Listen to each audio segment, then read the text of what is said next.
আচ্ছা, আমার gold collection তো কয়েকটাই শেয়ার করেছি, আজকে না হয় অমিতেরটাই শেয়ার করি।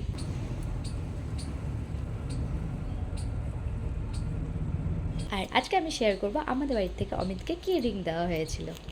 তো এই যে সেই অমিতের রিংটি, যেটা কিন্তু ছিল বেশ শক্তপোক্ত আর ছিল কিন্তু 6 গ্রামের।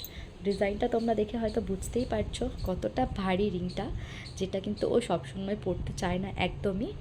তো আর এই যে ও যখন প্রথম এই রিংটা দেখেছিল তখন ও একটাই কথা বলেছিল যে অনেকটা রাজা রাজা টাইপের। তো আমারও অনেকটা সেরকমই মনে হয়। তো রিংটা তোমাদের কেমন লাগলো অবশ্যই কিন্তু কমেন্টে জানিও।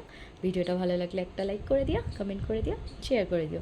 আর চ্যানেলে নতুন হয়ে থাকলে চ্যানেলটাকে প্লিজ সাবস্ক্রাইব করে দিও। তো চলো, ভিডিওটা আজকের মতো এখানেই শেষ করছি, দেখা হবে নেক্সট ভিডিওতে। সবাই ভালো থেকো, সুস্থ থেকো।